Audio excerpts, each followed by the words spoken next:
Good evening friends, this is Ram. Today I will explain must should.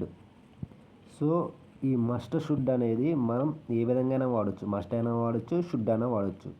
Okay, first అయితే confusion తీసేసుకోండి, must ఎప్పుడు వాడాలి, should ఎప్పుడు వాడాలని. మస్ట్ అయినా వాడచ్చు, షుడ్ అయినా వాడచ్చు. ఓకే, తర్వాత ఈ షుడ్కి తెలుగు మీనింగ్ ఏమొస్తుందంటే తప్పనిసరిగా చేయవలసిన పనిని తెలియజేయడానికి హెల్పింగ్ వర్బ్గా షుడ్ అనే హెల్పింగ్ వర్బ్ని మనం యూజ్ చేయాలి. తప్పనిసరిగా చేయవలసిన పనులను తెలియచేయడానికి షుడ్ ఆర్ మస్ట్ అనే హెల్పింగ్ వర్బ్ని యూజ్ చేయాలి. ప్లీజ్ నా ఛానల్ ఇంకా సబ్స్క్రైబ్ చేయకపోతే సబ్స్క్రైబ్ చేయండి. ఓకే ఓకే ఇప్పుడు ఏంటంటే తప్పనిసరిగా ఈ షుడ్ అంటే తప్పనిసరిగా చేయవలసిన పనులను ఇంగ్లీష్లో తెలియజేయడానికి షుడ్ లేదా మస్ట్ అనే హెల్పింగ్ వర్బ్, వీటిని హెల్పింగ్ వర్బ్ని ఉపయోగించిన తర్వాత మెయిన్ వర్బ్గా మొదటి రూపాన్ని అనగా మెయిన్ వర్బ్ యొక్క ప్రజెంట్ టెన్స్ ఫామ్ను వాడాలి. ఇంకా క్లియర్గా అర్థమవుతుంది చూడండి. చెప్పాను కదా, తప్పనిసరిగా చేయవలసిన పనులను తెలియజేయడానికి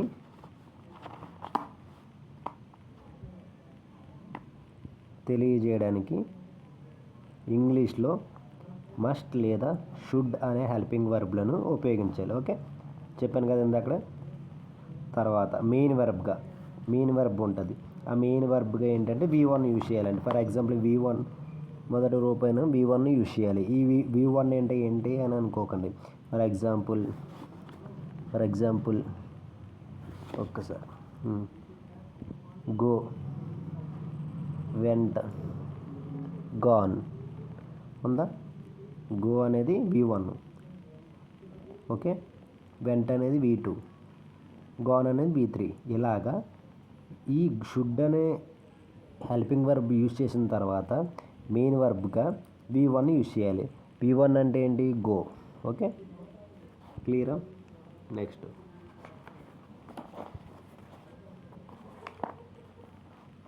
ఇప్పుడు మనం అదేంటి సార్ మీరేంటి చెయ్యాలి అని ఇంగ్లీష్లో చెయ్యాలి, పాడాలి, తినాలి అన్నప్పుడు హ్యావ్ టు యూజ్ చేయమన్నారు. ఇదేంటి ఇప్పుడు నేను ఇప్పుడైనా తప్పనిసరిగా చేయవలసిన పనులు తెలియజేయడానికి మళ్ళీ మస్ట్ కానీ షుడ్ కానీ యూజ్ చేయమంటున్నారు ఏంటి అని అడగవచ్చు.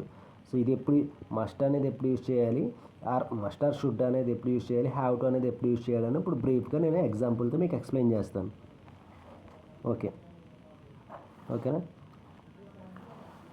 ఫర్ ఎగ్జాంపుల్ డిఫరెన్స్ చెప్తాను. హ్యావ్ టు ఎప్పుడు యూజ్ చేయాలి, మస్ట్ ఆర్ షుడ్ ఎప్పుడు యూజ్ చేయాలి. నేను ఈ ఉత్తరాన్ని పోస్ట్ చేయాలి. ఇక్కడ ఏమిటి, నేను పోస్ట్ చేయాలి కదా. I have to post the letter. నేను ఇక్కడ ఉత్తరాన్ని పోస్ట్ చేయాలి. I have to post the letter. ఇక్కడ చెయ్యాలని వస్తుంది. ఇలా కాదు, మస్ట్ ఎప్పుడు యూజ్ చేయాల్సి వస్తుంది అంటే నేను తప్పనిసరి అన్నప్పుడు మస్ట్ ఆర్ షుడ్ అని హెల్పింగ్ వర్బ్ని యూజ్ చేయాలి. నేను తప్పనిసరిగా ఈ ఉత్తరాన్ని యూజ్ చేయాలి, ఈ ఉత్తరాన్ని పోస్ట్ చేయాలి. అప్పుడు ఏం చేయాలంటే I must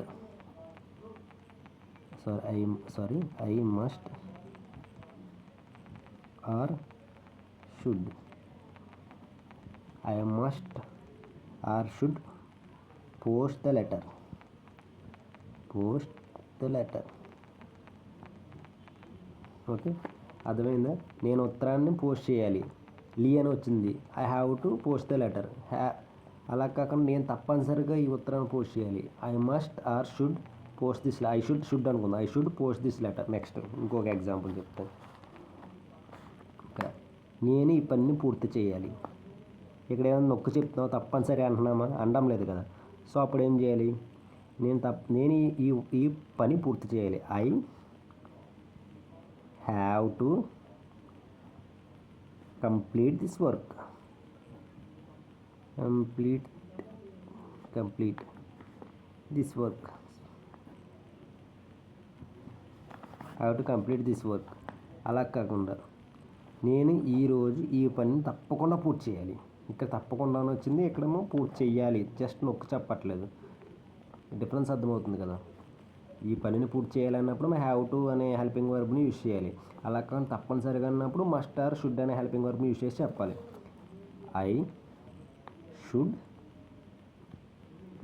I should complete this work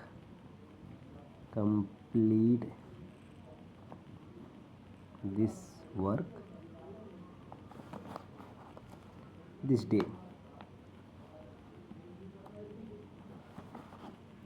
day. Clear. ఇంకో ఎగ్జాంపుల్ చూద్దాం.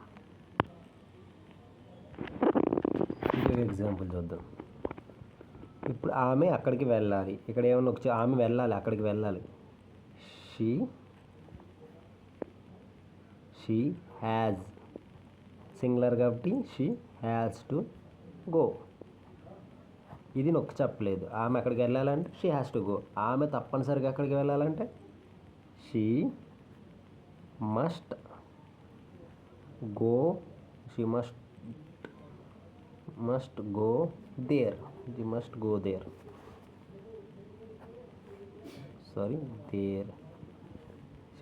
దేర్. అలా ఇంకో ఎగ్జాంపుల్. నీవు ఇక్కడికి రావాలి. యూ కదా, నీవంటే యూ కదా. You has to come. ఇదే నీవు ఇక్కడికి తప్పనిసరిగా రావాలి అని చెప్పాలనుకుంటున్నప్పుడు you must come. To here. Okay. ఇప్పుడు ఏంటంటే ఏదైనా మనం తెలుగులో ఒక వాక్యాన్ని మాట్లాడాలనుకుంటే సెంటెన్స్ ఆర్ ఇంగ్లీష్లో మాట్లాడాలనుకుంటే సెంటెన్స్ ఫార్మేషన్ అనేది ఖచ్చితంగా అవసరం. ఈ సెంటెన్స్ ఫార్మేషన్ ఎలా ఉంటుందంటే ఫస్ట్ సబ్జెక్ట్ రావాలి. ఓకే, ఫస్ట్ సబ్జెక్ట్ రావాలి, తర్వాత హెల్పింగ్ వర్బ్ రావాలి, తర్వాత మెయిన్ వర్బ్ రావాలి.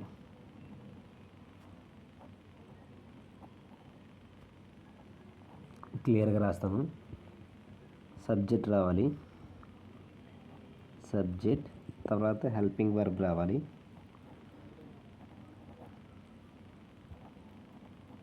తర్వాత మెయిన్ వర్బ్ రావాలి,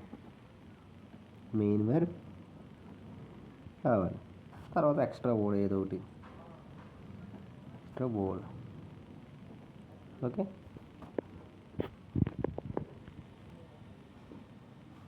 ఇప్పుడు స్ట్రక్చర్ చూద్దాం. ఫస్ట్ ఏది మాట్లాడాలనుకున్న సబ్జెక్టివ్ ప్రొనౌన్స్ అనేది ఉంటుంది. I, we, you, they, he, she, it. తర్వాత ఏం చెప్పిన హెల్పింగ్ వర్బ్ రావాలని. హెల్పింగ్ వర్బ్ ఏంటి? Must or should. తర్వాత మెయిన్ వర్బ్ రావాలి. మెయిన్ వర్బ్ ఏంటి? గో. ఇప్పుడు అర్థమైందా? ఒక వాక్యం తయారు చేద్దాం.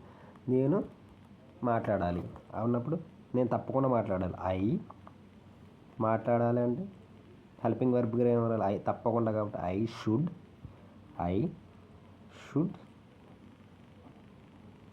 మాట్లాడాలి. మాట్లాడడానికి వెర్బ్ ఏంటి? మాట్లాడే. టాల్క్. V1 ఏంటి? టాల్క్ కదా. I must talc. ఇంకోటి వి మీద తీసుకో. మేము తప్పకుండా వెళ్ళాలి. వి మస్ట్ గో. V1 ఏంటి? గోవే కదా. We must go. We must go. అతను తప్పకుండా ఆడాలి. అతను అన్నప్పుడు హీ కదా. అతను తప్పకుండా ఆడాలి. హీ ఫస్ట్ చెప్పాను కదా. సబ్జెక్ట్ రావాలన్న సబ్జెక్ట్ ఏంటి? హీ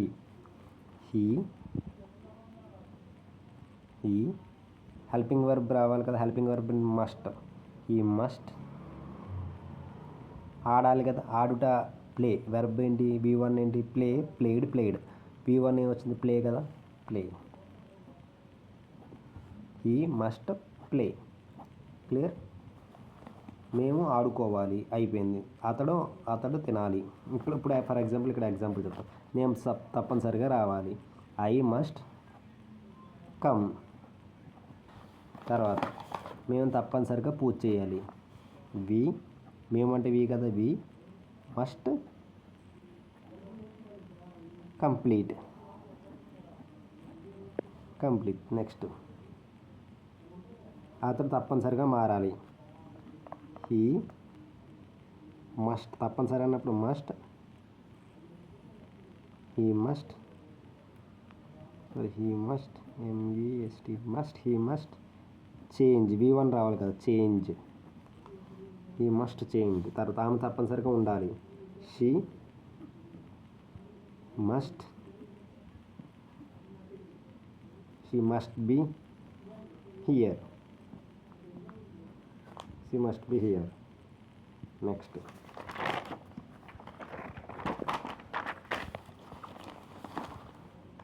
అది తప్పనిసరిగా చూడాలి. అది ఇట్, అది అన్నప్పుడు ఇట్ మస్ట్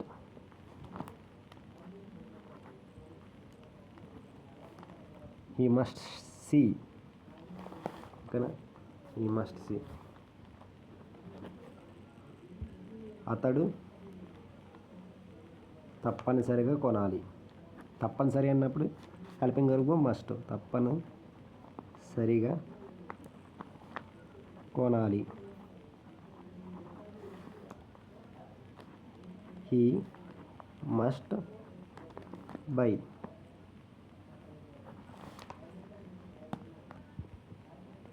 ఓకే. ఇలా మనం ఏదైనా తప్పనిసరిగా చెయ్యాలి అన్నప్పుడు హెల్పింగ్ వర్బ్ మస్ట్ని యూజ్ చేయాలి. Thank you. ఇంత ఓపికగా నా క్లాస్ విన్నందుకు. Please subscribe.